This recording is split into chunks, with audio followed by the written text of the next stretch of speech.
Suamiku sang manajer sombong menyiramku dengan air di depan selingkuhannya dan semua karyawan. Dia juga memotong 70% gajiku untuk selingkuhannya. 1 hari kemudian kulakukan pembalasan yang tak pernah ia duga. Sebelum ceritanya dimulai, silahkan tulis di kolom komentar dari daerah mana saja teman-teman yang menonton cerita ini. Jangan lupa like dan subscribe agar channel ini bisa semakin berkembang dan bisa mempersembahkan cerita yang lebih menarik lagi.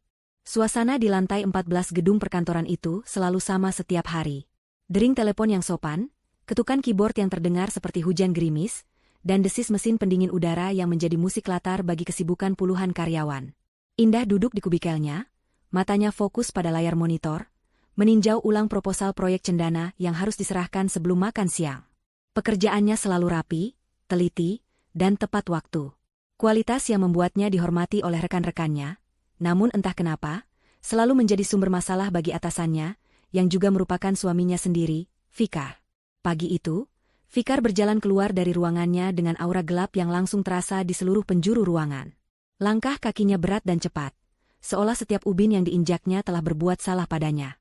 Para karyawan yang tadinya saling berbisik, kini menunduk, pura-pura sibuk dengan pekerjaan mereka. Semua orang tahu, badai akan segera datang, dan mereka hanya bisa berharap badai itu tidak mengarah pada mereka. Namun, tujuan Fikar sudah jelas. Ia berhenti tepat di depan kubikel Indah. Tangannya menggebrak pembatas dengan keras, membuat cangkir teh Indah bergetar dan isinya nyaris tumpah. "Indah, ke mejaku, sekarang." Suara baritonnya menggema, penuh dengan amarah yang tidak ditahan-tahan. Indah menarik napas dalam-dalam, berusaha menenangkan detak jantungnya yang mulai tak beraturan. Ia sudah terbiasa dengan ledakan emosi Fikar di rumah, tapi melakukannya di kantor, di depan semua orang, adalah level kekejaman yang berbeda. Ia bangkit dari kursinya, gaun kerjanya yang sederhana terasa mencekat di tubuhnya, dan berjalan mengikuti Fikar menuju meja besar di tengah ruangan, tempat yang biasa digunakan untuk rapat singkat tim. Semua mata kini tertuju padanya. Sebagian menatap dengan iba, sebagian lagi dengan rasa ingin tahu yang tak bisa disembunyikan. Di samping Fikar, berdiri Salsa, manajer pemasaran junior yang naik jabatan dengan kecepatan luar biasa. Wajahnya menunjukkan ekspresi khawatir yang dibuat-buat, namun matanya berkilat penuh kemenangan. Salsalah yang pertama kali melaporkan kesalahan fatal dalam proposal yang sedang dikerjakan Indah. "Bisa kamu jelaskan ini?" Fikar melempar beberapa lembar kertas ke atas meja. Kertas-kertas itu meluncur dan berhenti tepat di hadapan Indah. Itu adalah bagian dari proposal proyek cendana, dengan beberapa angka yang dilingkari spidol merah. Angka anggaran untuk promosi. Kenapa bisa membengkak 20% dari kesepakatan awal? Kamu mau menghancurkan perusahaan ini. Indah menatap angka-angka itu dengan tenang. Angka itu sudah sesuai dengan data riset pasar terbaru yang diberikan oleh tim Salsa, Pak Fikar. Inflasi biaya iklan digital naik kuartal ini, dan saya hanya menyesuaikannya agar target kita realistis. Semua datanya terlampir di halaman belakang. Salsa segera menyela, suaranya dibuat terdengar gemetar. "Tapi, Pak Fikar, kenaikan itu terlalu drastis. Klien bisa lari kalau kita mengajukan anggaran sebesar itu. Saya sudah bilang pada Indah untuk menggunakan proyeksi lama saja, tapi dia tidak mau mendengarkan." Itu adalah kebohongan yang terang-terangan. Justru Salsa yang kemarin sore datang ke mejanya dan mendesak untuk menaikkan anggaran, dengan alasan agar komisi tim pemasaran lebih besar. Indah menolak, namun ia setuju untuk mencantumkannya sebagai opsi dengan data pendukung yang kuat, agar Fikar bisa mengambil keputusan akhir. "Jadi sekarang kamu menyalahkan anggota tim lain?" Fikar menatap Indah dengan tatapan menghina. "Selalu seperti itu. Tidak pernah mau mengakui kesalahan. Kamu pikir karena kamu istri saya, kamu bisa seenaknya di kantor ini? Justru karena statusmu itu, kamu seharusnya bekerja 2 kali lebih keras untuk membuktikan bahwa kamu pantas berada di sini." Setiap kata yang keluar dari mulut Fikar terasa seperti tamparan. Ia sengaja menekankan kata "istri" untuk menunjukkan kuasanya, untuk mengingatkan semua orang bahwa Indah ada di sana bukan karena kemampuannya, tapi karena belas kasihan seorang suami. Indah tetap diam. Melawan hanya akan membuat situasi lebih buruk. Ia sudah belajar dari pengalaman pahit di rumah. Semakin ia membela diri, semakin Fikar akan menikmati penderitaannya. Fikar tampaknya semakin marah melihat ketenangan Indah. Ia merasa tidak mendapatkan reaksi yang diinginkannya. Matanya berkeliling, mencari cara untuk meningkatkan level penghinaan ini. Pandangannya jatuh pada segelas air es di atas meja. Tanpa berpikir 2 kali, ia meraih gelas itu. Waktu seolah melambat bagi Indah. Ia melihat tangan Fikar terangkat, melihat butiran-butiran embun di sisi gelas, melihat kilat kejam di mata suaminya. Dan kemudian, ia merasakan dingin yang menusuk. Air es itu disiramkan tepat ke kepalanya, mengalir turun membasahi rambutnya, wajahnya, dan gaun kerjanya, meninggalkan jejak dingin yang menggigilkan di kulitnya. Ruangan itu sunyi senyap. Suara ketukan keyboard berhenti total. Semua orang terpaku, menatap pemandangan itu dengan ngeri. Beberapa karyawan wanita menutup mulut mereka dengan tangan, tidak percaya dengan apa yang baru saja mereka saksikan. Salsa, di sisi lain, tidak bisa menyembunyikan senyum tipis yang puas di bibirnya. Itu agar kepalamu yang panas itu dingin sedikit. Fikar membentak, napasnya terengah-engah. Rambut Indah lepek menempel di pipinya, maskaranya yang tahan air mulai luntur, memperlihatkan jejak hitam di bawah matanya. Gaunnya basah kuyup, menempel di tubuhnya, membuatnya merasa telanjang di tengah puluhan pasang mata. Fikar belum selesai. Ia mengambil setumpuk kertas dari meja, meremasnya, lalu melemparkannya tepat ke wajah Indah. Dan satu hal lagi. Karena kinerjamu yang buruk dan tidak profesional ini, gajimu bulan ini saya potong 70%. Terima saja keputusanku. Suara gasakan terdengar di antara para karyawan. Potongan 70% bukan lagi sebuah hukuman. Itu adalah sebuah deklarasi pemusnahan finansial. Kalau kamu tidak setuju, lanjut Fikar, suaranya semakin keras, seolah berbicara pada seluruh ruangan, silahkan pergi dari sini. Saya akan cari karyawan baru yang lebih baik dan lebih kompeten besok pagi. Itu adalah puncaknya. Sebuah ultimatum di depan umum. Ia dipermalukan, direndahkan, dan kini diancam akan dibuang seperti sampah. Fikar menatapnya dengan dada membusung, menunggu Indah menangis, memohon, atau melawannya dengan sia-sia. Salsa tersenyum sinis, menikmati setiap detik kejatuhan rivalnya. Seluruh kantor menahan napas, menunggu reaksi dari wanita yang baru saja dihancurkan di depan mereka. Indah perlahan mengangkat kepalanya. Rambutnya yang basah meneteskan air ke lantai. Ia menatap lurus ke mata Fikar, melewati amarah dan arogansi suaminya, menatap langsung ke dalam jiwa kecil yang rapuh di baliknya. Ia tidak melihat suaminya lagi. Ia hanya melihat targetnya. Dan kemudian, sesuatu yang tidak terduga terjadi. Di tengah kehancurannya, di tengah penghinaan yang paling dalam, sebuah senyum tipis yang ganjil terukir di bibir Indah. Bukan senyum pasrah. Bukan senyum getir.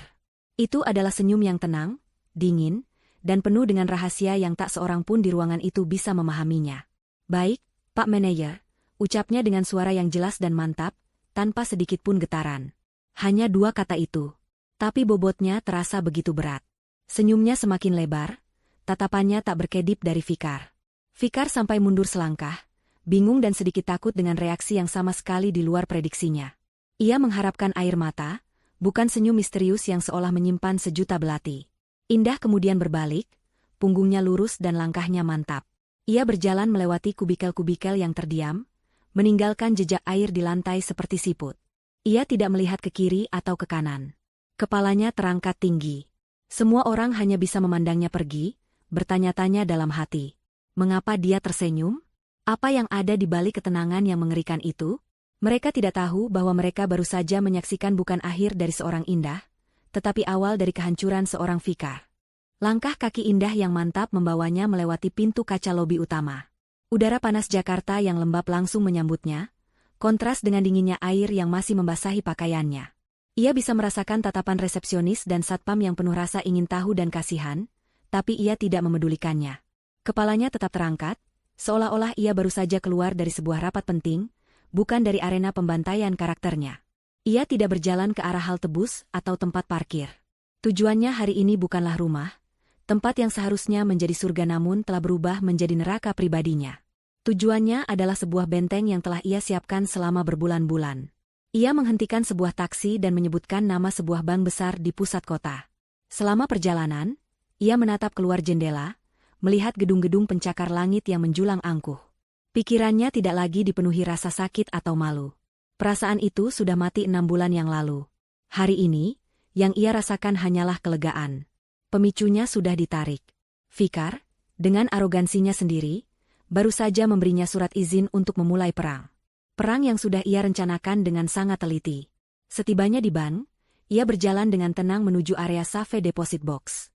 Petugas yang mengenalinya sebagai nasabah prioritas menyapanya dengan ramah, sama sekali tidak mengomentari penampilannya yang basah kuyup.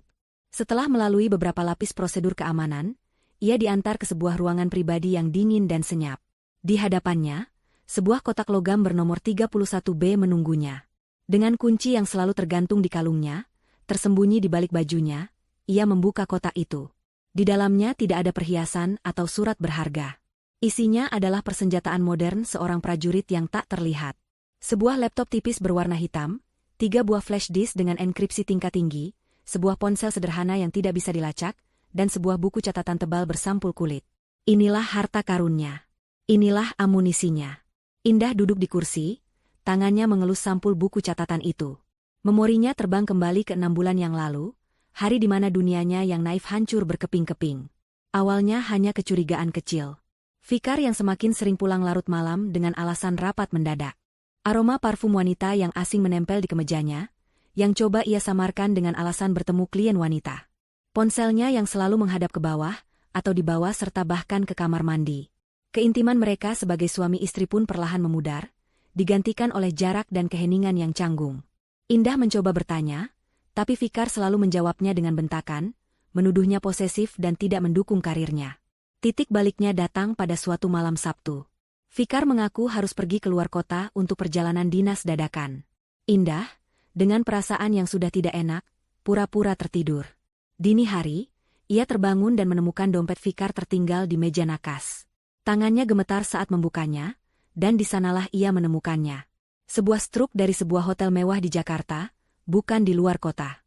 Struk untuk pemesanan kamar dan makan malam romantis untuk 2 orang, tertanggal malam itu. Jantungnya seakan berhenti berdetak. Malam itu ia tidak bisa tidur. Air matanya mengalir tanpa henti, membasahi bantal dalam keheningan yang menyiksa.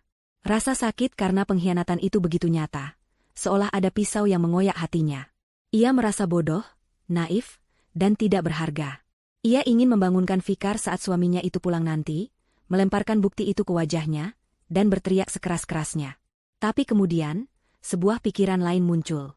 Kemarahan yang dingin mulai menggantikan kesedihan yang membara. Jika ia mengkonfrontasi Fikar sekarang, apa yang akan ia dapatkan? Fikar akan menyangkal, memutarbalikan fakta, atau mungkin mengakuinya dan meninggalkannya begitu saja. Indah akan menjadi pihak yang kalah, seorang istri yang dicampakan. Tidak, ia tidak mau itu terjadi. Mulai hari itu, Indah yang lama telah mati. Ia mengubur rasa sakitnya dalam-dalam dan menggantinya dengan tujuan. Ia akan mengumpulkan bukti. Bukan hanya bukti perselingkuhan, tapi semua kebusukan Fikar. Ia tahu suaminya tidak sebersih yang terlihat. Ia sering mendengar Fikar berbicara di telepon dengan nada konspiratif, menyebut nama-nama perusahaan aneh dan proyek-proyek yang tidak pernah ia dengar di kantor.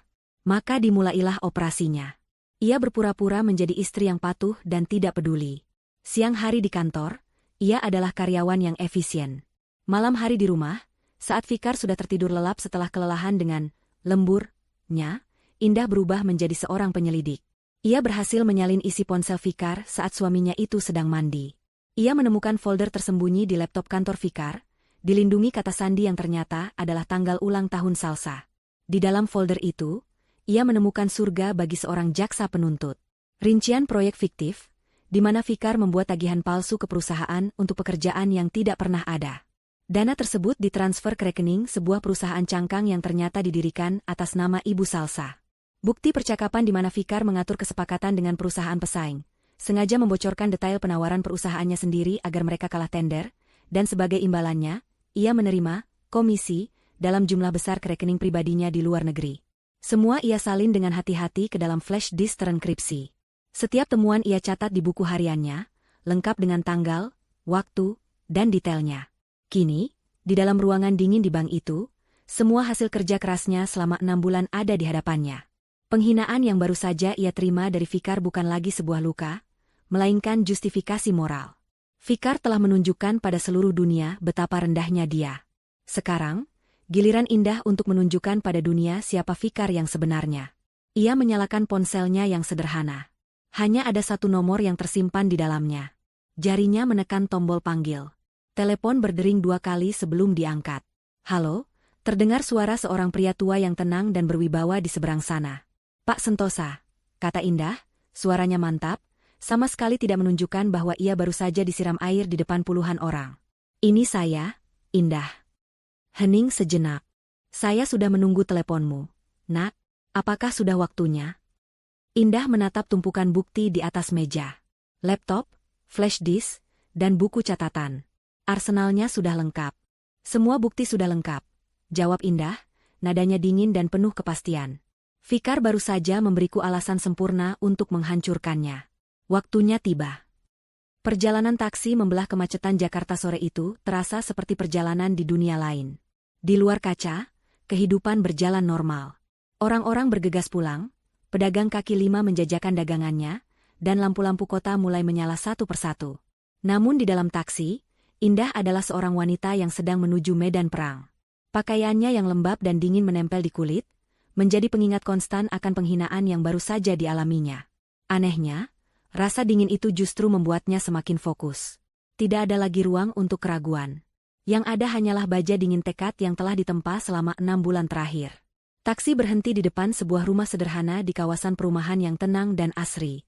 Jauh dari kemewahan dan kepalsuan dunia fikar. Rumah itu dikelilingi taman kecil yang terawat baik, memberikan kesan damai dan tentram. Inilah kediaman Santosa Wibowo, atau Pak Sentosa, mantan direktur keuangan yang mengabdi pada perusahaan selama lebih dari 30 tahun sebelum dipaksa menyingkir oleh Fikar. Seorang wanita parubaya yang ramah membukakan pintu. Itu adalah Ibu Tanti, istri Pak Sentosa. Wajahnya langsung menunjukkan kekhawatiran saat melihat kondisi Indah. Tanpa banyak bertanya, ia langsung membimbing Indah masuk. Ya Tuhan, Nak Indah, kamu kenapa basah begini? Ayo cepat ganti baju dulu, nanti masuk angin, ujarnya dengan lembut, seolah Indah adalah putrinya sendiri. Kehangatan itu adalah hal yang sudah lama tidak Indah rasakan, dan tanpa sadar matanya terasa panas. Namun ia menahannya.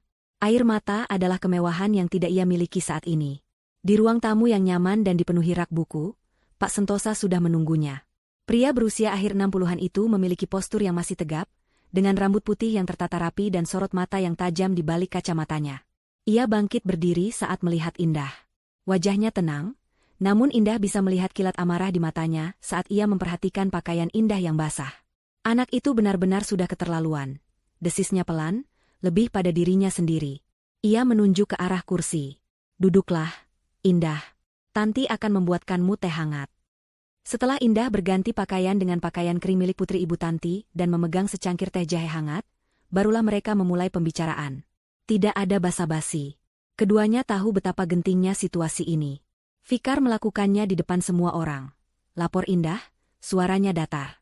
Dia menyiramku, memotong gajiku, dan menyuruhku pergi. Salsa ada di sana, menikmati semuanya.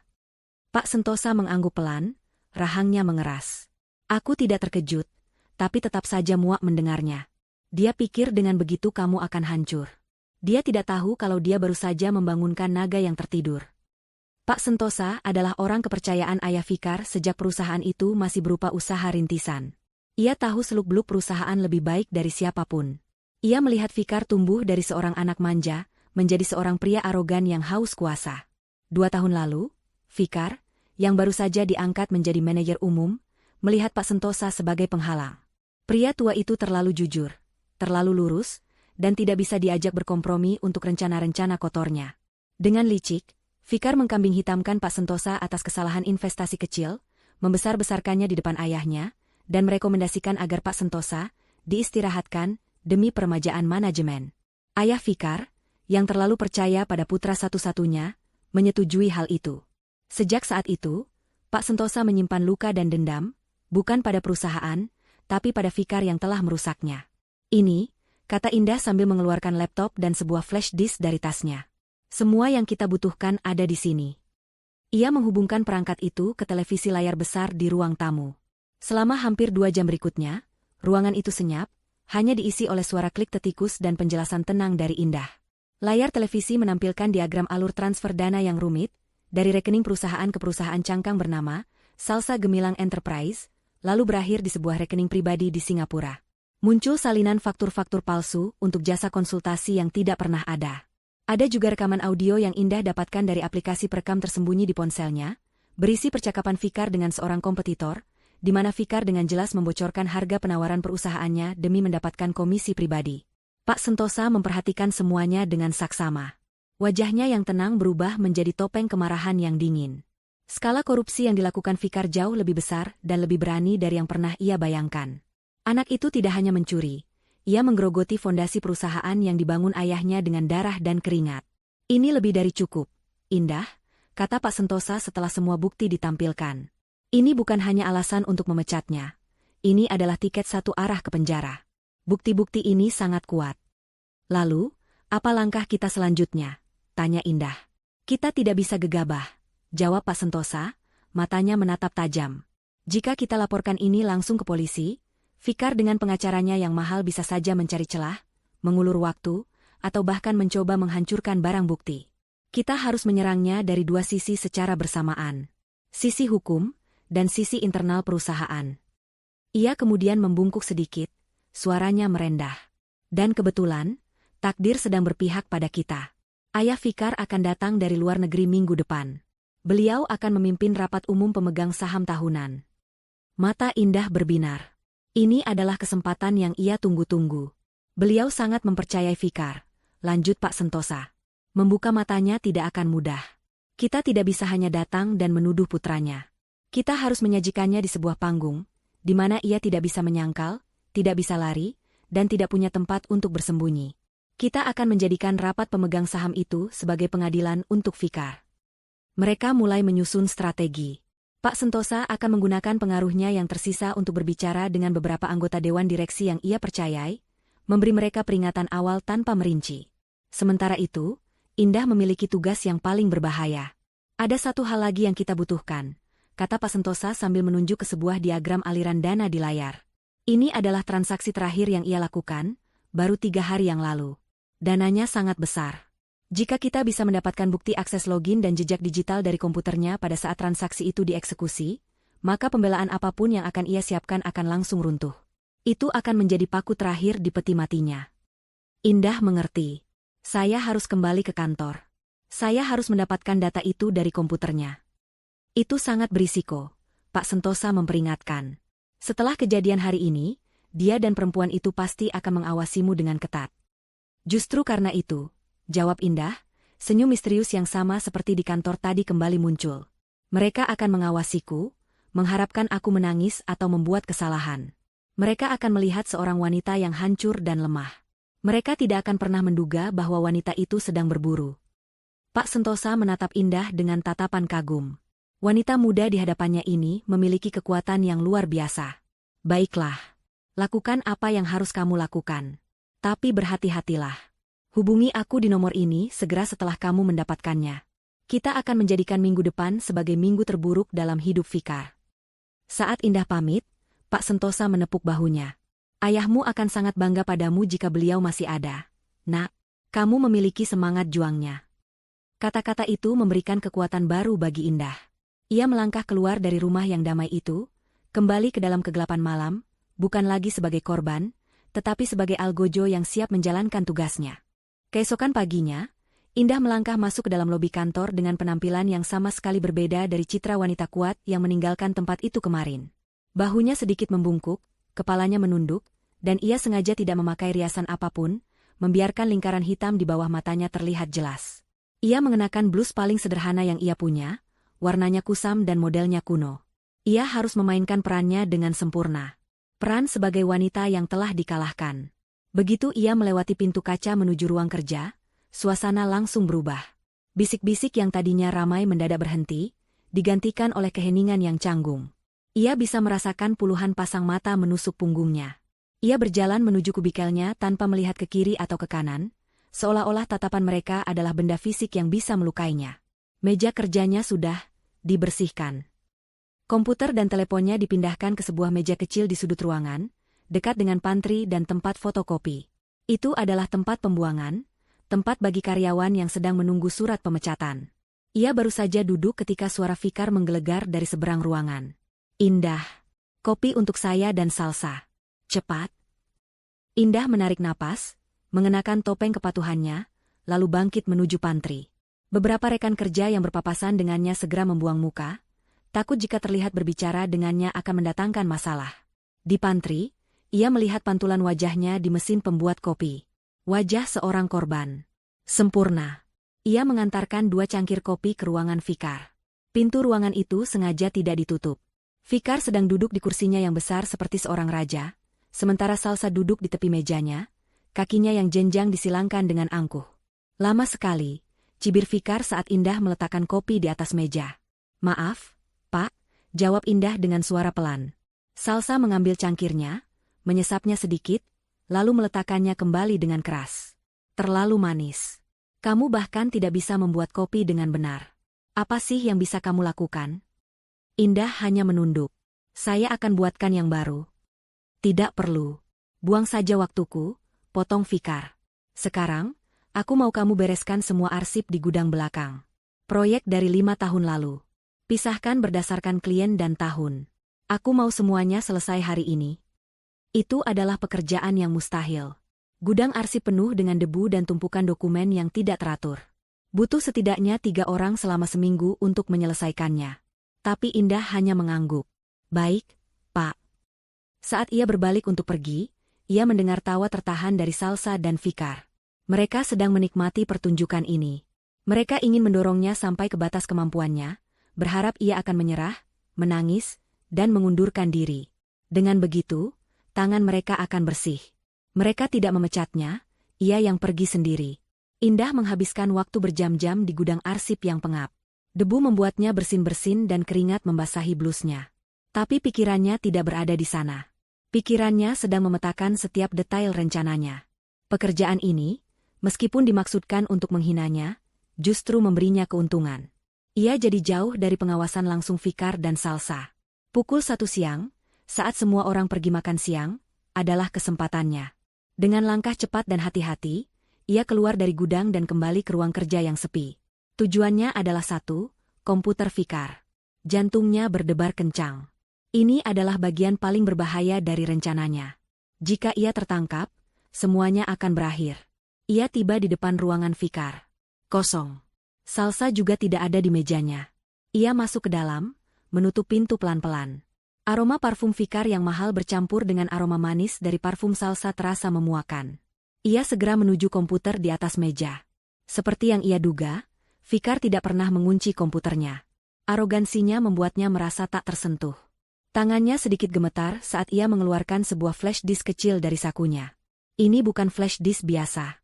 Di dalamnya terdapat program keylogger dan pelacak yang telah ia modifikasi, disamarkan sebagai file pembaruan sistem yang tidak akan terdeteksi oleh antivirus perusahaan. Ia memasukkannya ke port USB. Sebuah jendela instalasi otomatis muncul. Bilah kemajuan di layar bergerak dengan sangat lambat.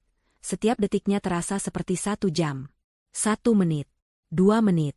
Jantungnya terasa seperti akan melompat keluar dari dadanya. Ia terus-menerus melirik arah pintu, telinganya waspada mendengar suara langkah kaki. Tepat ketika bilah kemajuan mencapai 90%, ia mendengar suara tawa wanita dari koridor. Salsa. Panik menjalari dirinya. Ia ingin mencabut flash disk itu, tapi instalasinya belum selesai. Jika ia menghentikannya sekarang, programnya bisa rusak dan meninggalkan jejak. Ia menggigit bibirnya, memaksakan dirinya untuk menunggu. 95. 98. Tawa Salsa semakin dekat. Gagang pintu mulai bergerak. 100%. Instalasi selesai. Dengan gerakan secepat kilat, Indah mencabut flash disk itu, memasukkannya kembali ke saku, dan mengklik beberapa kali untuk membuka sebuah file presentasi yang tampak normal di layar. Pintu terbuka, dan Salsa masuk sambil memegang ponsel di telinganya. "Iya, nanti aku kabari lagi ya, sayang," katanya dengan manja, lalu menutup telepon. Ia menatap Indah dengan terkejut. "Sedang apa kamu di sini?" tanyanya, matanya menyipit curiga. Indah berusaha membuat suaranya terdengar gugup. "Maaf, Bu Salsa. Tadi Pak Fikar meminta saya mencari file presentasi klien dari tahun lalu. Katanya ada di komputernya." Itu adalah alasan pertama yang muncul di kepalanya. Salsa berjalan mendekat, matanya mengamati layar komputer, lalu beralih ke wajah Indah. "Oh ya? File yang mana?" Indah menelan ludah. "File proyek Mutiara," jawabnya asal. Salsa terdiam sejenak, tatapannya tajam, seolah mencoba menembus kebohongan Indah. Indah bisa merasakan keringat dingin mulai membasahi punggungnya. Apakah Salsa menyadari sesuatu? Apakah wajahnya terlalu pucat? Apakah gerakannya terlalu panik? Kenapa wajahmu pucat begitu, Indah? Tanya Salsa, suaranya pelan dan penuh selidik. Takut melihatku? Tidak, Bu. Saya hanya lelah. Gudang sangat berdebu, jawab Indah, menundukkan kepalanya untuk menghindari tatapan mata Salsa. Salsa tersenyum miring, sepertinya puas dengan jawaban itu. Ia menganggap pucatnya wajah Indah sebagai tanda ketakutan dan kelemahan. Proyek Mutiara ada di folder arsip, bukan di desktop. Makanya, kalau kerja itu pakai otak. Sekarang keluar sana. Aku tidak suka mejaku disentuh oleh orang sepertimu. Indah mengangguk patuh dan segera keluar dari ruangan itu. Jantungnya masih berdebar kencang. Itu nyaris sekali. Ia berjalan kembali ke gudang arsip, tangannya masuk ke dalam saku, menggenggam flash disk kecil itu erat-erat. Programnya sudah terpasang. Umpannya sudah di dalam air. Sekarang, ia hanya perlu menunggu ikan besarnya memakan umpan itu. Namun, tatapan curiga Salsa tadi meninggalkan perasaan tidak nyaman. Benih keraguan mungkin sudah tertanam. Ia harus lebih berhati-hati. Permainan ini baru saja naik ke level yang lebih berbahaya. Hari-hari setelah pemasangan program pelacak itu, adalah ujian terberat bagi mental Indah. Ia harus hidup dalam dua dunia yang saling bertolak belakang. Di dunia nyata, di kantor, ia adalah Indah yang telah patah. Ia menghabiskan hari-harinya di gudang arsip yang pengap, menyortir tumpukan dokumen yang seolah tak ada habisnya. Ia menerima setiap perintah Fikar dan setiap cemoohan Salsa dengan kepala tertunduk. Ia menjadi hantu di kantornya sendiri, sosok yang sengaja dihindari dan dilupakan. Fikar dan Salsa, merasa menang, semakin menjadi-jadi. Terkadang Salsa sengaja menumpahkan minuman di dekat tumpukan dokumen yang sudah Indah rapikan, lalu menyalahkannya karena ceroboh. Di lain waktu, Fikar akan memanggilnya keluar hanya untuk memarahinya karena hal sepele di depan karyawan lain, seolah ingin terus-menerus menegaskan posisinya yang superior. Setiap penghinaan itu ia telan bulat-bulat, mengubahnya menjadi bahan bakar untuk api di dalam hatinya. Ia membiarkan mereka melihat apa yang ingin mereka lihat, seorang wanita yang hancur. Namun, setiap malam, dunia kedua miliknya terbangun. Setelah memastikan Fikar sudah terlelap, seringkali dengan aroma alkohol di napasnya, Indah akan menyelinap keluar rumah. Ia tidak pernah menggunakan fasilitas internet di rumah, terlalu berisiko.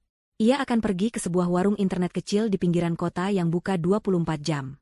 Tempat itu remang-remang, dipenuhi oleh para pemain game online yang tidak peduli dengan dunia di sekitar mereka. Di sanalah, di sudut paling tersembunyi, Indah akan membuka laptopnya dan masuk ke dalam pikiran Fikar. Program yang ia pasang bekerja dengan sempurna. Setiap ketukan tombol di keyboard komputer Fikar, setiap situs yang dikunjungi, setiap kata sandi yang dimasukkan, semuanya tercatat dan dikirimkan ke server aman yang telah ia siapkan. Malam pertama dan kedua, data yang masuk hanyalah hal-hal biasa. Email pekerjaan, situs berita, pencarian tentang jam tangan mewah dan tujuan liburan eksotis. Indah sabar. Ia tahu Fikar adalah makhluk kebiasaan yang ceroboh karena arogansinya. Cepat atau lambat, Fikar akan melakukan kesalahan. Pada malam ketiga, kesabarannya membuahkan hasil.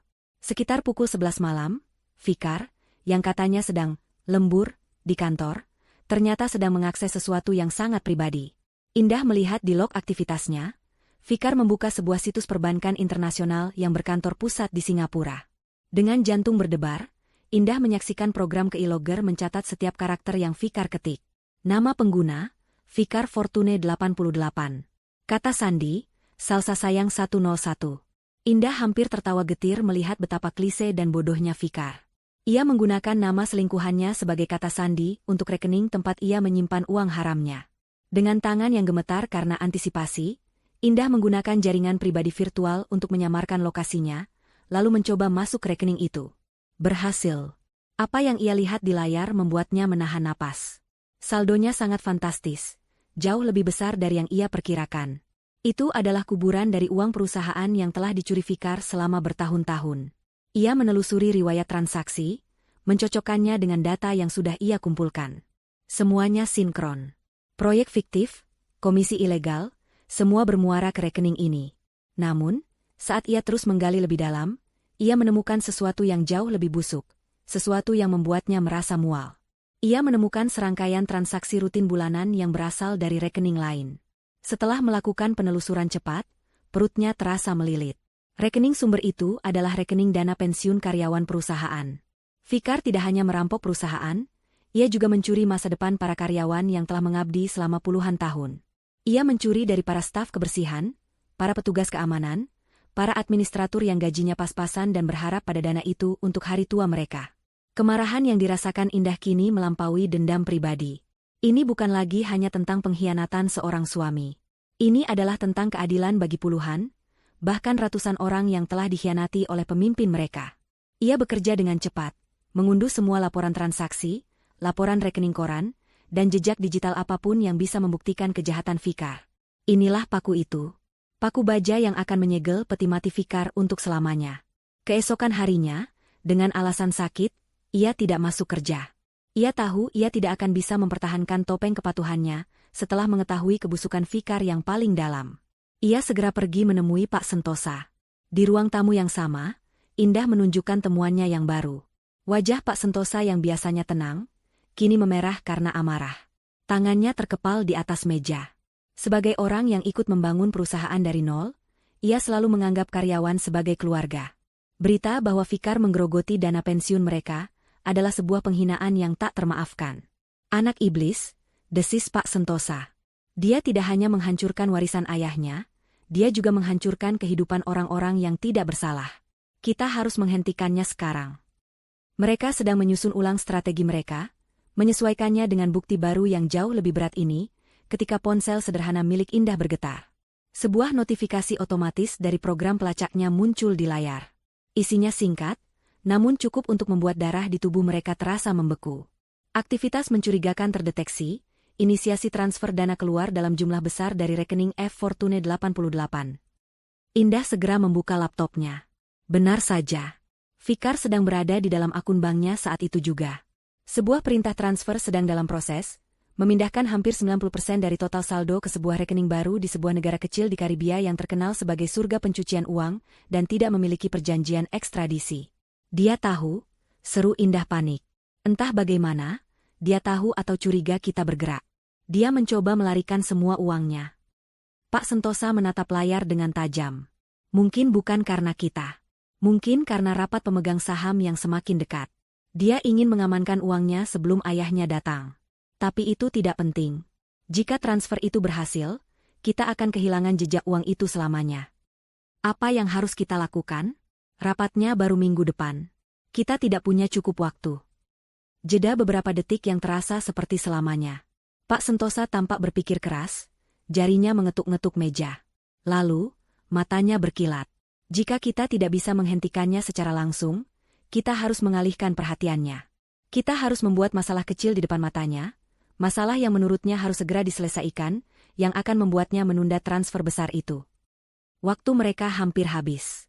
Di layar, proses verifikasi transfer terus berjalan. Mereka harus bertindak sekarang, atau semuanya akan sia-sia. Badai yang tadinya mengintai dalam senyap, kini siap menerjang dengan kekuatan penuh. Kepanikan sesaat di ruangan itu, segera digantikan oleh ketenangan dingin yang dipancarkan oleh Pak Sentosa. Pengalamannya selama puluhan tahun dalam menghadapi krisis perusahaan kini mengambil alih. Tenang, Indah. Kepanikan adalah teman terbaik musuh kita. Dia ingin memindahkan uangnya? Baik. Kita akan memberinya alasan bagus untuk menundanya, ucapnya dengan nada mantap. Ia segera mengambil alih laptop. Kita akan gunakan salah satu bukti yang sudah kita miliki. Proyek yang paling kecil, yang anomali dananya tidak terlalu mencolok. Proyek renovasi lobi 2 tahun lalu. Fikar menaikkan anggaran sebesar 15% melalui kontraktor milik sepupu Salsa, lalu mereka membagi keuntungannya. Jumlahnya tidak seberapa dibandingkan dengan yang lain, tapi cukup untuk membuat tim audit internal kelabakan. Rencana mereka terbentuk dengan cepat dalam hitungan menit. Mereka harus membuat sebuah laporan anonim yang terlihat seperti keluhan dari seorang karyawan internal yang merasa ada kejanggalan.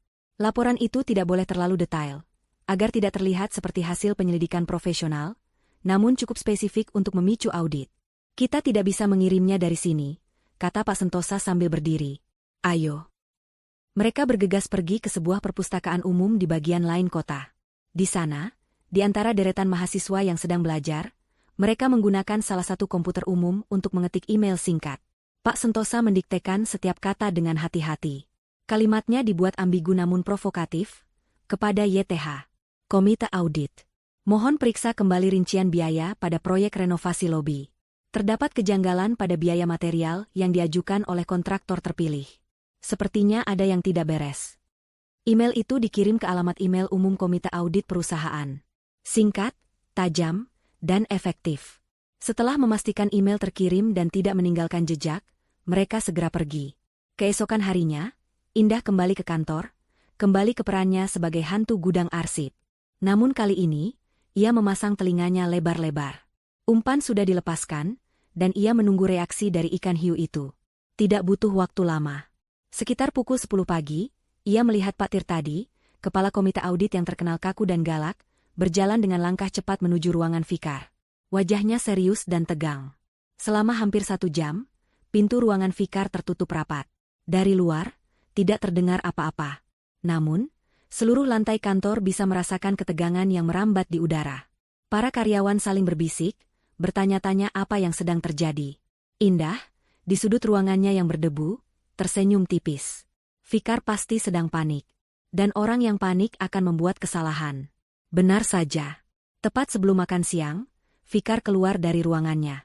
Wajahnya pucat, tapi ia berusaha menutupinya dengan ekspresi marah yang berlebihan.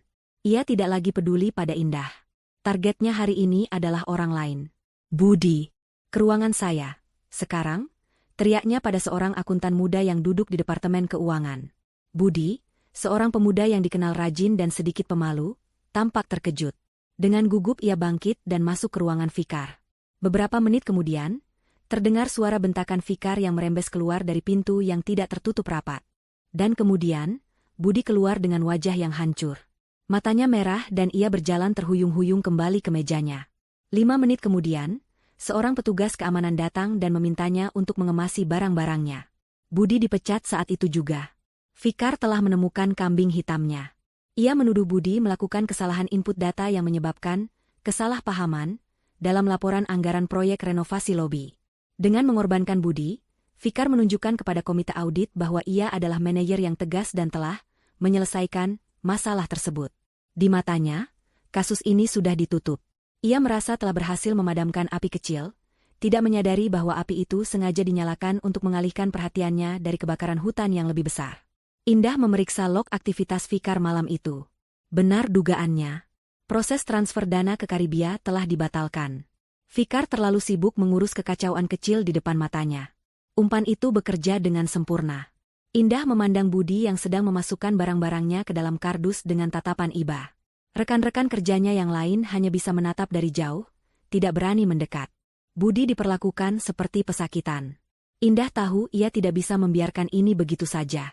Pengorbanan Budi, meskipun tidak disengaja, telah menyelamatkan rencananya. Ia berutang pada pemuda itu. Malam itu, setelah mendapatkan alamat Budi dari data karyawan yang pernah ia salin, Indah menemuinya di sebuah warung kopi kecil di dekat rumah kontrakan Budi. Pemuda itu tampak putus asa. Saya tidak tahu harus bagaimana lagi, Bu Indah, katanya dengan suara bergetar. Saya dituduh melakukan sesuatu yang tidak saya lakukan. Karir saya hancur. Tidak akan ada perusahaan yang mau menerima saya dengan catatan pemecatan seperti ini. Indah menatapnya dengan serius. Saya tahu, Budi. Saya tahu itu bukan salahmu. Saya tahu siapa dalang di baliknya. Budi menatapnya dengan heran. Maksud ibu? Fikar melakukan itu untuk menutupi jejaknya sendiri, kata Indah. Dan aku akan membuktikannya. Tapi aku butuh bantuanmu. Keraguan terlihat jelas di wajah Budi. Bantuan apa? Saya sudah tidak punya apa-apa lagi. Kamu lebih pintar dari yang Fikar kira, Budi, lanjut Indah. Kamu seorang akuntan yang teliti. Aku yakin, selama bekerja di sana, kamu pasti pernah melihat kejanggalan-kejanggalan lain dalam laporan keuangan yang disetujui Fikar, bukan? Sesuatu yang terasa aneh, tapi kamu tidak berani mempertanyakannya. Budi terdiam lama. Pikirannya tampak bekerja keras. Lalu, matanya melebar seolah teringat sesuatu. Ada, bisiknya pelan.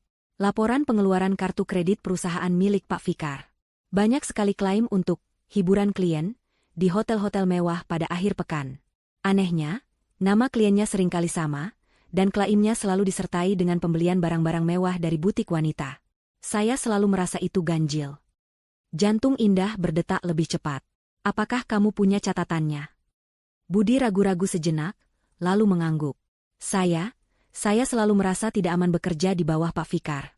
Setiap kali saya menemukan transaksi yang aneh, saya membuat salinan digitalnya dan menyimpannya di hard drive eksternal di rumah. Hanya untuk berjaga-jaga jika suatu saat saya yang dituduh. Indah hampir tidak bisa menyembunyikan senyum kemenangannya. Inilah bagian yang hilang dari teka-tek_i_nya. Ia punya bukti kejahatan korporasi Fikar. Sekarang, berkat kecerobohan Fikar dalam menciptakan musuh baru, ia akan mendapatkan bukti kejahatan moralnya. Bukti yang akan menghancurkan tidak hanya karir Fikar, tapi juga citranya di depan ayahnya dan di mata publik. Budi, kata Indah dengan nada serius. Jika kamu mau membantuku, aku berjanji, setelah semua ini selesai, namamu tidak hanya akan bersih, tapi kamu akan dilihat sebagai pahlawan. Fikar, dalam usahanya yang arogan untuk menyingkirkan satu bidak catur, tanpa sadar telah memberikan benteng terkuatnya kepada lawannya. Fikar merasa berada di puncak dunia. Masalah audit internal yang sempat membuatnya pusing selama beberapa hari telah selesai.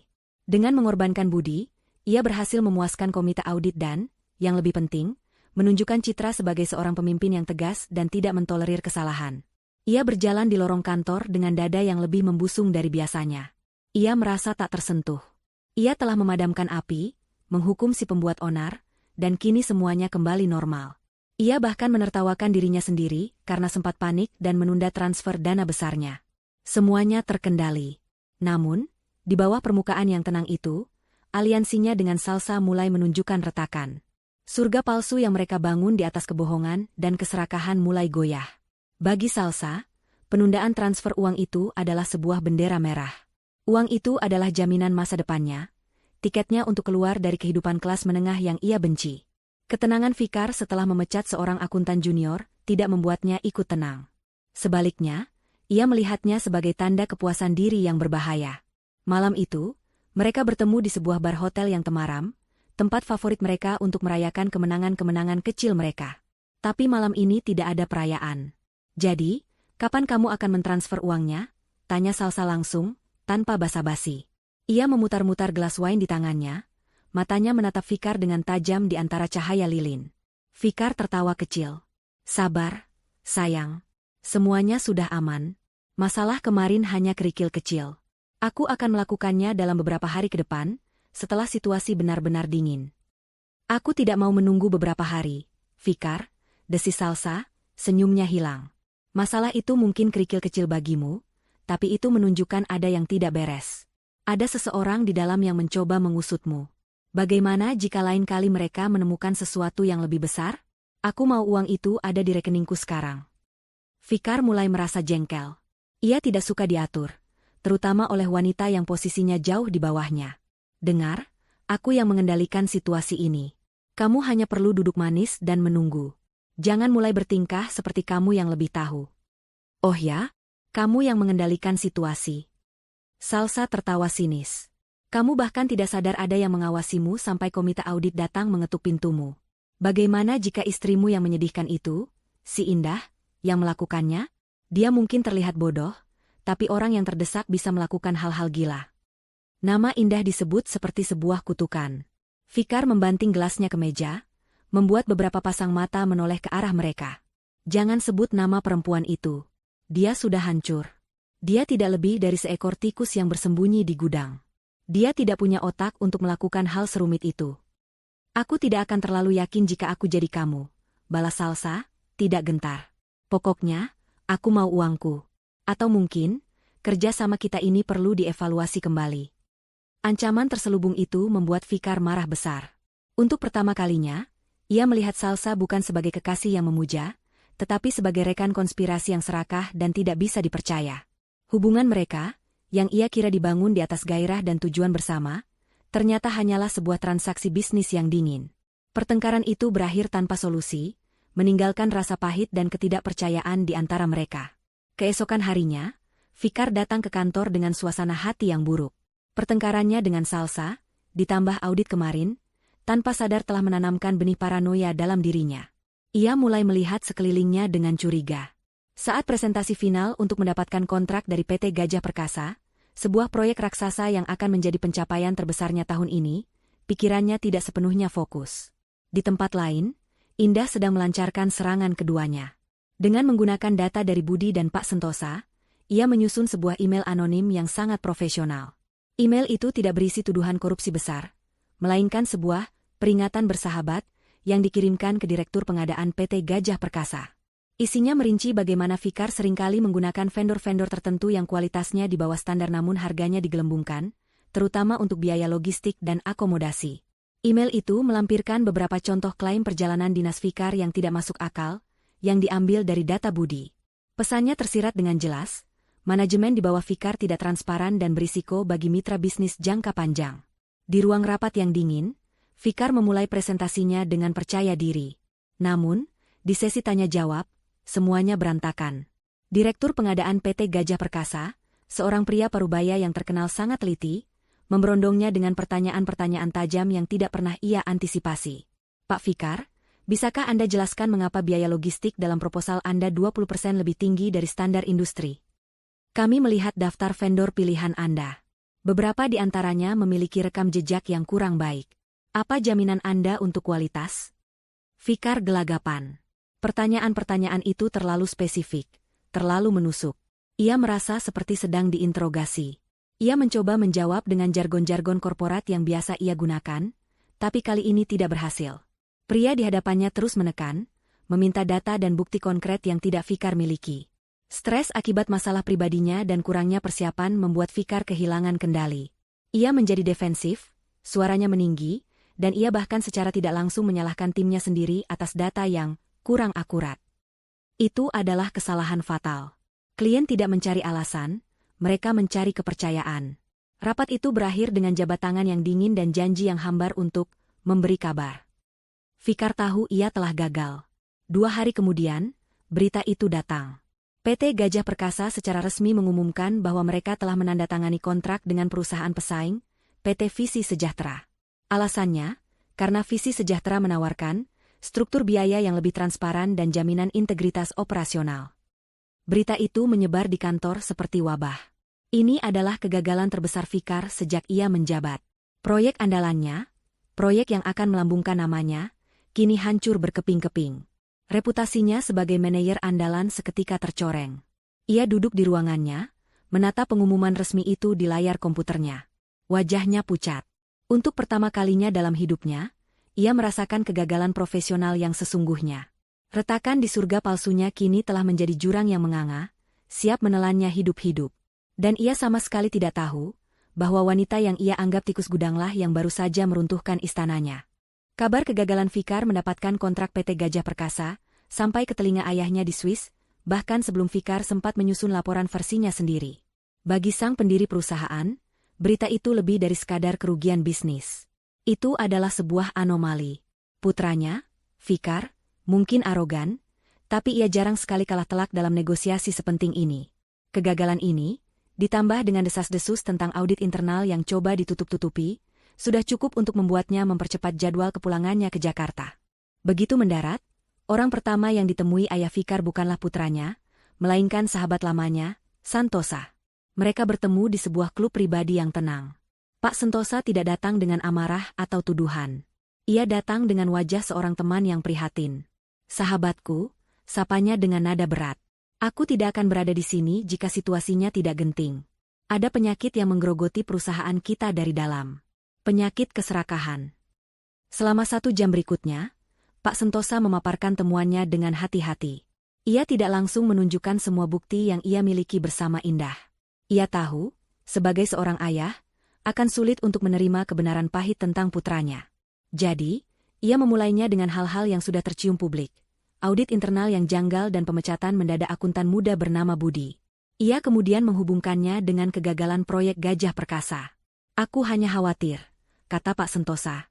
Keputusan-keputusan Fikar belakangan ini terasa aneh dan tidak rasional. Seolah ada sesuatu yang ia sembunyikan. Demi kebaikan perusahaan, dan juga demi kebaikan Fikar sendiri, kita harus mencari tahu apa yang sebenarnya terjadi. Kita perlu mengadakan rapat Dewan Direksi Darurat untuk mengevaluasi semuanya secara transparan. Ayah Fikar, seorang pebisnis ulung yang instingnya terasa selama puluhan tahun, bisa merasakan bahwa kekhawatiran sahabatnya itu beralasan. Ia setuju. Keesokan harinya, Email resmi dari Sekretaris Dewan Direksi dikirimkan ke semua petinggi perusahaan. Isinya adalah panggilan untuk rapat Dewan Direksi luar biasa yang akan diadakan dalam 2 hari. Agenda yang tertulis adalah evaluasi kinerja manajemen pasca kegagalan akuisisi proyek PT Gajah Perkasa dan peninjauan prosedur audit internal. Bagi Fikar, email itu adalah sebuah pukulan, tapi juga sebuah kelegaan. Ia mengira agenda itu adalah keseluruhan dari masalah yang akan dibahas. Ia salah membaca situasi. Ia berpikir, ayahnya hanya marah karena kehilangan kontrak besar itu. Maka, ia menghabiskan 2 hari berikutnya untuk mempersiapkan pembelaan diri. Ia mengumpulkan data, membuat slide presentasi yang indah, dan menyusun narasi di mana ia adalah korban dari tim yang tidak kompeten dan kondisi pasar yang tidak terduga. Ia menyiapkan pidato yang penuh dengan istilah bisnis yang rumit, dirancang untuk mengesankan sekaligus mengaburkan fakta. Ia sedang bersiap untuk perang, tapi di medan tempur yang salah. Di tengah kesibukannya, sebuah peristiwa aneh terjadi. Seorang kurir berseragam datang ke lantai 14, membawa sebuah amplop tebal berwarna gading. Kurir itu bertanya di mana meja indah. Semua orang menunjuk ke sudut ruangan yang suram. Dengan disaksikan oleh puluhan pasang mata yang kebingungan, kurir itu menyerahkan amplop tersebut kepada Indah. Indah membukanya dengan tenang. Di dalamnya ada sebuah surat undangan resmi. Dengan hormat, kami mengundang Ibu Indah Puspita untuk hadir sebagai narasumber dalam rapat Dewan Direksi luar biasa. Surat itu ditandatangani langsung oleh Ayah Fikar, sang pemilik utama perusahaan. Keheningan melanda seluruh ruangan. Semua orang menatap Indah, lalu saling berpandangan. Karyawan rendahan yang setiap hari dihina dan disuruh membuat kopi, kini diundang secara pribadi oleh sang pemilik rapat paling penting tahun ini, sebagai narasumber? Itu tidak masuk akal. Fikar dan Salsa, yang melihat pemandangan itu dari ruangan Fikar, merasakan hawa dingin menjalari tulang punggung mereka. Ini tidak benar. Ini sama sekali tidak benar. Kebingungan mereka dengan cepat berubah menjadi ketakutan yang nyata. Ada sesuatu yang jauh lebih besar sedang terjadi di balik layar, sesuatu yang tidak mereka ketahui. Fikar, tak mampu lagi menahan dirinya, keluar dari ruangannya dan berjalan cepat menghampiri Indah yang sedang kembali ke gudang arsip. Ia mencegatnya di koridor yang sepi. Apa-apaan ini? Desisnya marah, suaranya tertahan.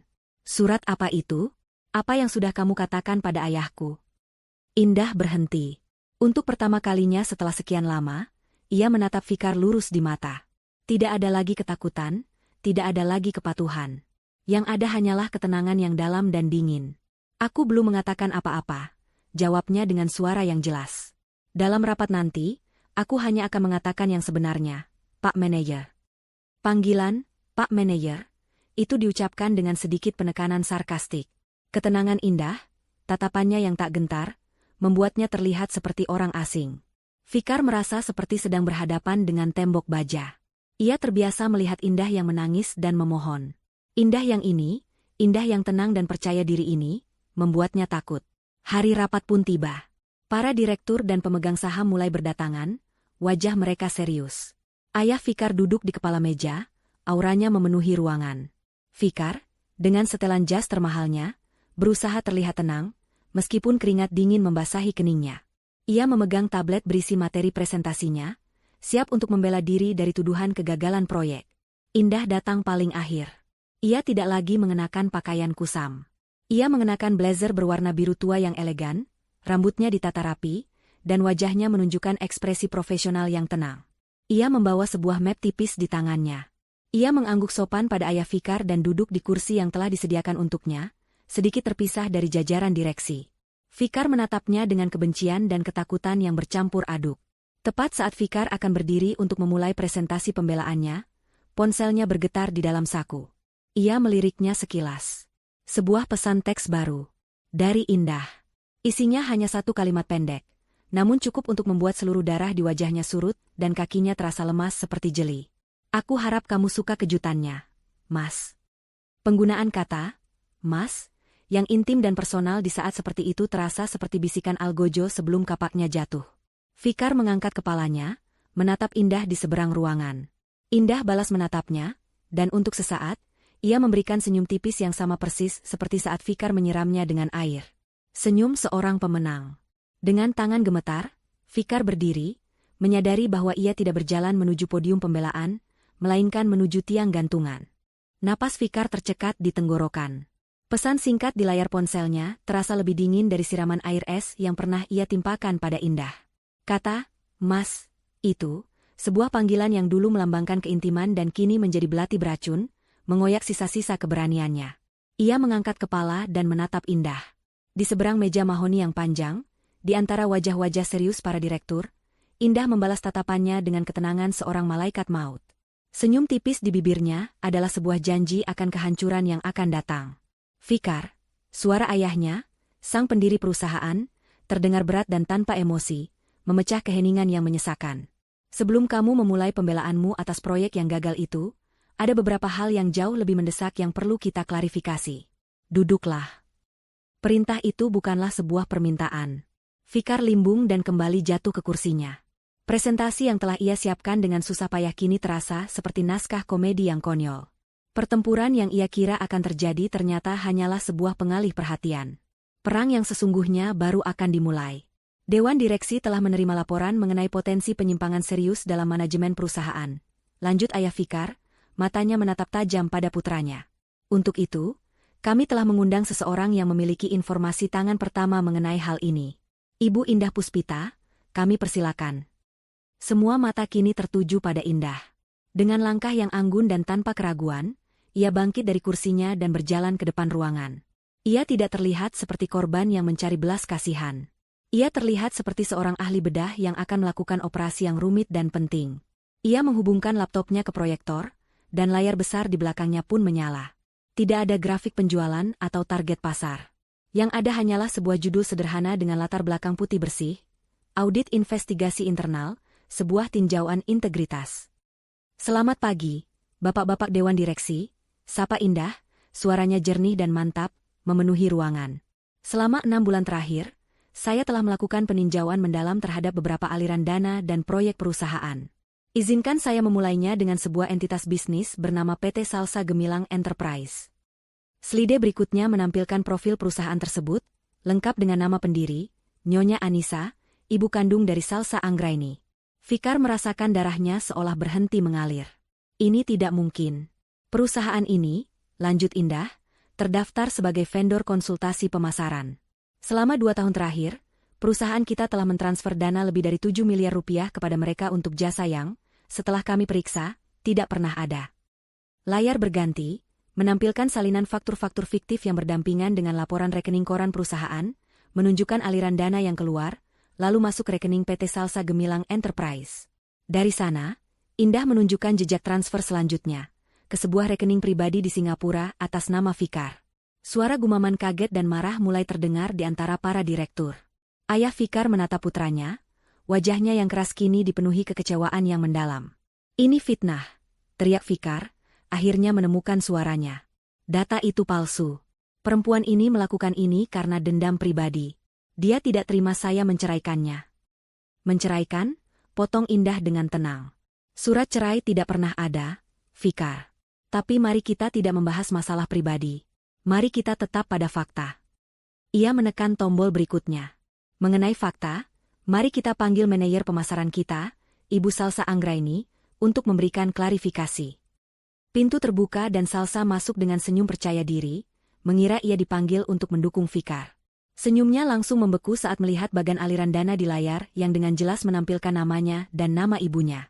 "Ibu Salsa," tanya Indah, nadanya tetap profesional.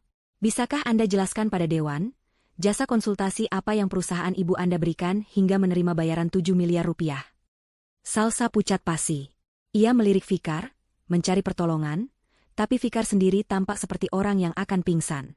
Saya tidak tahu apa-apa tentang ini. Ini pasti kesalahan. Fikar, katakan pada mereka," rengeknya. Indah tidak memberinya waktu. "Mungkin bukti selanjutnya bisa menyegarkan ingatan Anda berdua." Layar kini menampilkan laporan kartu kredit perusahaan milik Fikar, bukti yang ia dapatkan dari Budi. Satu persatu, transaksi itu muncul. Tagihan makan malam di restoran paling romantis di kota, pembelian tas mewah, kalung berlian, semuanya diklaim sebagai biaya hiburan klien. Anehnya, tanggal-tanggal transaksi itu selalu bertepatan dengan jadwal perjalanan dinas Fikar, dan juga bertepatan dengan unggahan foto Salsa di media sosial yang sedang mengenakan barang-barang mewah tersebut. "Ini bukan lagi hanya penggelapan dana," kata Indah. Ini adalah penggunaan aset perusahaan untuk membiayai gaya hidup pribadi dan hubungan terlarang yang merusak citra pimpinan. Bohong. Semua ini bohong. Fikar menggebrak meja. Kamu tidak punya bukti.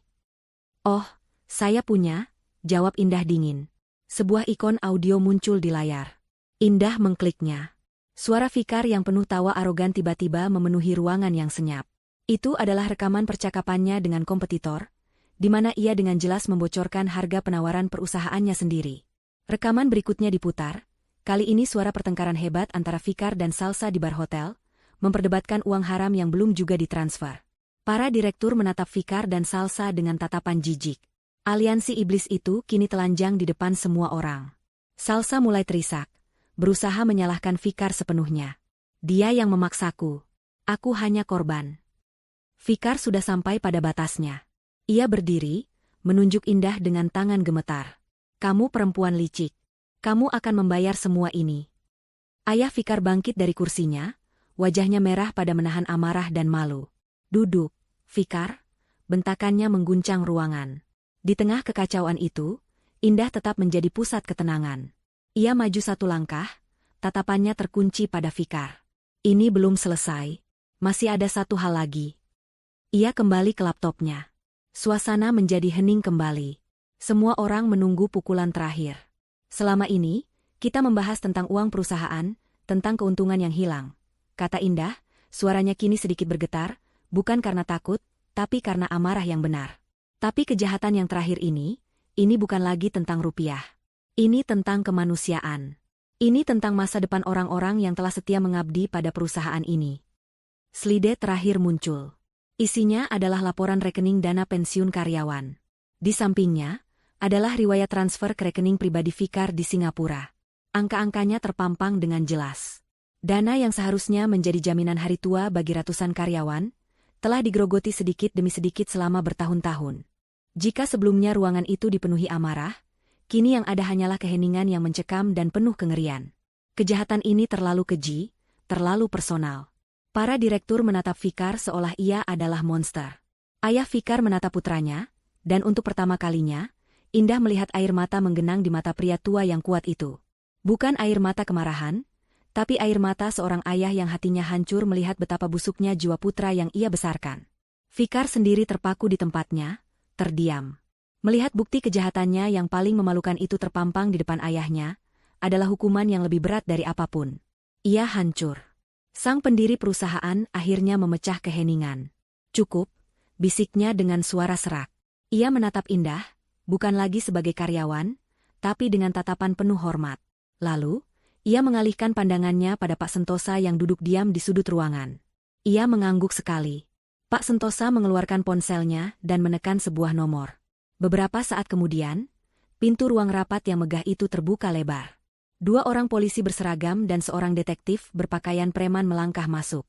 Mereka berjalan dengan mantap, melewati para direktur yang terpaku, lurus menuju Fikar dan Salsa yang berdiri seperti patung. Fikar Adiwijaya? Salsa Anggraini, kata sang detektif dengan suara tenang namun tegas. Anda kami tahan untuk dimintai keterangan terkait dugaan penggelapan dana perusahaan, penipuan, dan penyalahgunaan jabatan. Dunia Fikar dan Salsa runtuh saat itu juga. Suara, klik, dari borgol yang dipasangkan di pergelangan tangan mereka menjadi satu-satunya bunyi di ruangan itu. Saat mereka digiring keluar melewati Indah, Fikar menatap istrinya dengan tatapan kosong, matanya dipenuhi kekalahan mutlak. Indah hanya menatapnya balik, tanpa ekspresi. Tidak ada kemenangan di wajahnya. Yang ada hanyalah kelegaan. Pengadilan terakhir telah selesai. 6 bulan telah berlalu sejak hari yang menggemparkan di ruang rapat itu. Kasus Fikar dan Salsa menjadi berita utama di berbagai media bisnis nasional. Persidangan mereka membongkar semua kebusukan yang telah mereka lakukan, dengan Indah dan Budi sebagai saksi kunci. Di pengadilan, Fikar dan Salsa saling menyalahkan, aliansi mereka yang rapuh hancur menjadi debu kebencian. Namun, bukti-bukti digital dan audio yang disajikan Indah terlalu kuat untuk dibantah. Keduanya divonis bersalah dengan hukuman penjara yang panjang, belasan tahun untuk Fikar dan lebih sedikit untuk Salsa. Seluruh aset pribadi mereka yang berasal dari uang haram disita oleh negara untuk mengganti kerugian. Kehidupan mewah mereka berakhir di balik jeruji besi yang dingin dan sempit. Perusahaan sempat terguncang hebat akibat skandal itu. Kepercayaan investor goyah dan moral karyawan anjlok. Namun, di bawah kepemimpinan Ayah Fikar yang kembali turun gunung, dibantu oleh Pak Sentosa yang diminta kembali sebagai penasihat khusus Dewan Direksi, perusahaan mulai proses penyembuhan. Langkah pertama yang mereka ambil adalah mengembalikan setiap rupiah yang dicuri dari dana pensiun, lengkap dengan bunganya. Mereka juga memberikan kompensasi dan permintaan maaf secara resmi kepada Budi, yang namanya kini bersih dan reputasinya sebagai akuntan jujur justru meroket. Di tengah proses restrukturisasi itu, Ayah Fikar memanggil Indah ke ruangannya. Ruangan yang sama di mana Fikar pernah berkuasa. "Nak Indah," katanya dengan nada kebapakan yang tulus. "Saya tidak akan pernah bisa cukup berterima kasih atas apa yang telah kamu lakukan. Kamu tidak hanya menyelamatkan perusahaan ini, kamu juga telah memberikan pelajaran paling pahit namun paling berharga untuk putra saya. Kamu menunjukkan pada kami arti integritas yang sesungguhnya." "Saya hanya melakukan apa yang benar, Pak," jawab Indah dengan rendah hati. "Dan karena itulah, saya ingin kamu yang memimpin perubahan di sini," lanjut sang pendiri. "Saya tidak akan menawarimu posisi lamamu, atau bahkan posisi Fikar. Itu adalah sebuah penghinaan bagimu. Saya ingin menciptakan sebuah posisi baru, khusus untukmu. Posisi itu adalah Kepala Divisi Pengawasan Internal dan Strategi Perusahaan. Sebuah jabatan setingkat direktur yang memiliki wewenang penuh untuk mengaudit setiap departemen, meninjau setiap proyek, dan memveto keputusan apapun yang dianggap berisiko terhadap integritas perusahaan. Indah akan melapor langsung kepada Dewan Direksi.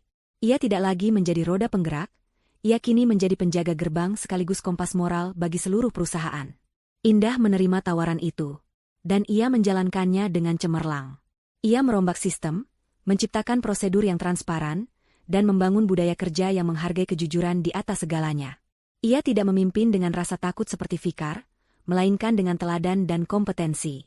Para karyawan yang dulu menatapnya dengan iba, kini menatapnya dengan rasa hormat dan kekaguman yang tulus.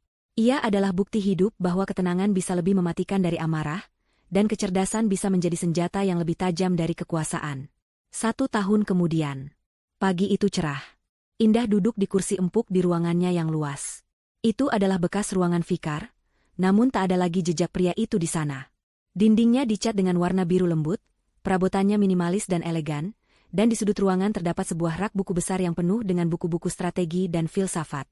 Asistennya masuk dan meletakkan setumpuk dokumen di mejanya untuk ditandatangani. Di antara tumpukan itu, ada satu dokumen dengan sampul berbeda. Itu adalah akta final dari sebuah lelang aset sitaan negara. Beberapa bulan lalu, aset-aset Fikar dan Salsa yang disita, termasuk sisa-sisa dari PT Salsa Gemilang Enterprise yang sudah bangkrut dan beberapa properti kecil lainnya, dilelang dengan harga murah. Sebuah perusahaan investasi yang baru dibentuk secara diam-diam memenangkan lelang tersebut, membeli semua sisa-sisa kerajaan mereka yang hancur. Indah mengambil pulpennya. Di halaman terakhir dokumen itu, ia membubuhkan tanda tangannya sebagai direktur utama perusahaan investasi tersebut. Nama perusahaan itu terpampang jelas di kop surat, PT Puspa Bangkit Sejahtera. Bunga yang bangkit sejahtera. Namanya, Puspita, adalah bagian dari kebangkitannya. Ia tidak hanya mengambil kembali apa yang menjadi haknya. Ia membeli dan memiliki puing-puing dari mereka yang pernah mencoba menghancurkannya. Itu adalah karma yang paling puitis. Setelah menandatangani dokumen terakhir, Indah bangkit dan berjalan menuju jendela besar yang menghadap ke jantung kota Jakarta. Dulu, dari jendela ini, Fikar memandang kota sebagai wilayah kekuasaannya.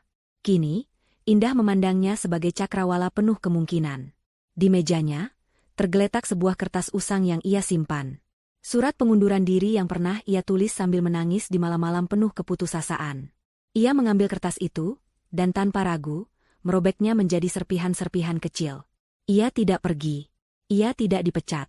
Ia bertahan. Ia berjuang. Dan ia menang. Fajar baru menyinari wajahnya.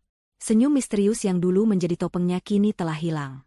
Berganti dengan senyum tulus yang memancarkan kedamaian, kekuatan, dan kepuasan seorang ratu yang telah membangun kerajaannya sendiri di atas abu masa lalunya. 2 tahun telah berlalu. Gema dari skandal yang pernah mengguncang perusahaan hingga ke fondasinya kini telah memudar, digantikan oleh melodi baru yang lebih harmonis. Melodi pertumbuhan, kepercayaan, dan integritas. Malam itu, di aula utama sebuah hotel bintang 5, perusahaan sedang merayakan malam penghargaan tahunan. Suasananya jauh berbeda dari tahun-tahun sebelumnya yang kaku dan penuh politik internal. Kini, udara dipenuhi dengan tawa tulus, percakapan yang hangat, dan rasa kebersamaan yang nyata. Semua orang, dari jajaran direksi hingga staf junior, berkumpul sebagai satu keluarga besar. Di atas panggung, di bawah sorotan lampu yang hangat, Indah Puspita berdiri di podium. Ia tidak lagi mengenakan blazer biru tua yang menjadi seragam perangnya di ruang rapat dulu. Malam ini, ia mengenakan gaun berwarna gading yang sederhana namun anggun, memancarkan aura ketenangan dan kekuatan yang tak terbantahkan. Sebagai Kepala Divisi Pengawasan Internal dan Strategi, ia telah menjadi jangkar sekaligus layar bagi kapal yang pernah oleng ini. Selamat malam, semuanya, sapanya, suaranya yang tenang langsung memikat perhatian seluruh hadirin. Malam ini, kita berkumpul bukan hanya untuk merayakan angka-angka. Laba bersih kita memang memecahkan rekor, dan harga saham kita mencapai titik tertinggi sepanjang masa. Tapi bukan itu yang ingin saya bicarakan. Malam ini, kita merayakan sesuatu yang lebih berharga. Kita merayakan fondasi baru yang telah kita bangun bersama. Ia berhenti sejenak, matanya menyapu seluruh ruangan, bertemu dengan tatapan ratusan karyawan yang menatapnya dengan penuh hormat. Dulu, fondasi perusahaan ini dibangun di atas ambisi. Sekarang, ia dibangun di atas integritas. Dulu, ia ditopang oleh rasa takut. Sekarang, ia ditopang oleh rasa saling percaya. Setiap dari Anda di ruangan ini adalah batu bata dari fondasi itu. Dari tim kebersihan yang memastikan kita bekerja di lingkungan yang nyaman, hingga para insinyur yang melahirkan inovasi-inovasi brilian. Kalian semua berharga. Di salah satu meja depan, Budi, yang kini menjabat sebagai Kepala Departemen Keuangan, tersenyum bangga. Di sebelahnya, Pak Sentosa mengangguk-angguk setuju, matanya berkaca-kaca. Di meja utama, Ayah Fikar memandang Indah, bukan lagi dengan rasa berutang, melainkan dengan kekaguman tulus seorang mentor yang melihat muridnya telah jauh melampaui dirinya. Karena itu, lanjut Indah, sebagai wujud dari fondasi baru ini, saya dengan bangga mengumumkan bahwa mulai kuartal depan, Dewan Direksi telah menyetujui program pembagian keuntungan karyawan. 10% dari laba bersih perusahaan akan didistribusikan kembali kepada Anda semua, sebagai penghargaan atas kerja keras dan dedikasi Anda. Riuh tepuk tangan membahana memenuhi aula. Bukan hanya sorakan gembira karena insentif finansial, tapi juga karena pengakuan yang tulus atas nilai mereka.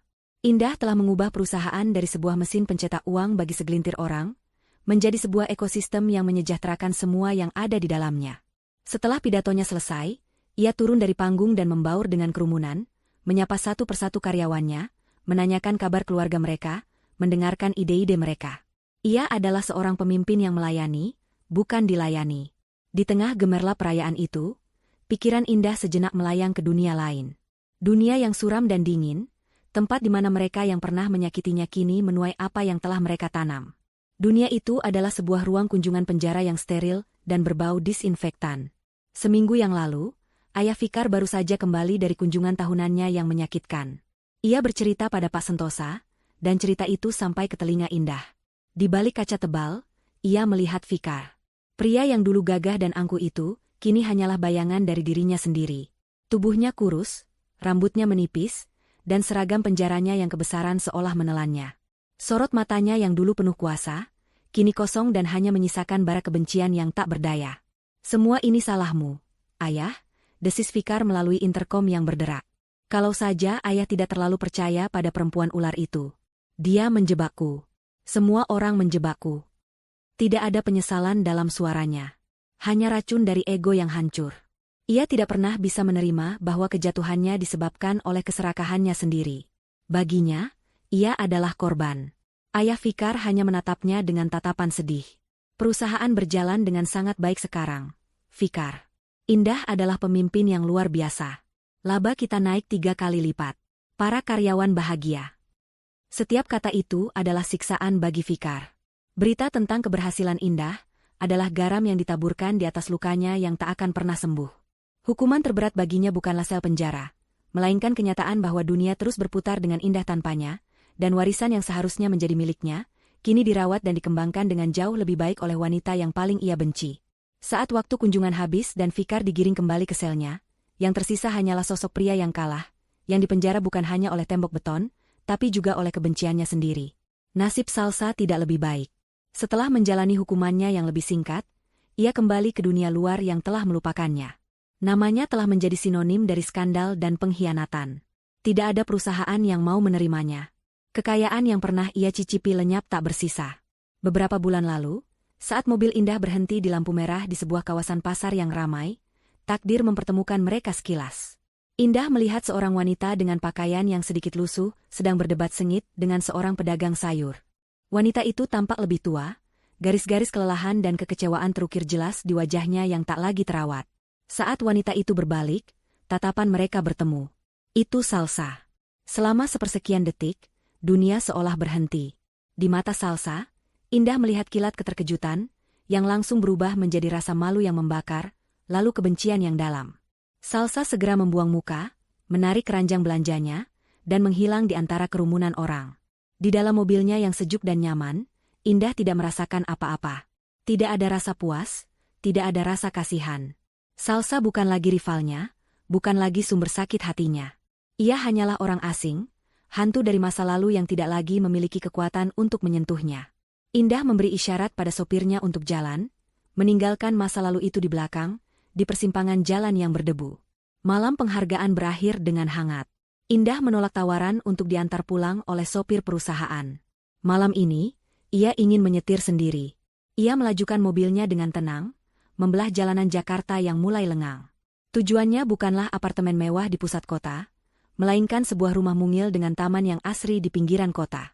Rumah yang ia beli dengan hasil kerjanya sendiri. Surga kecilnya. Di rumah, suasana tenang menyambutnya.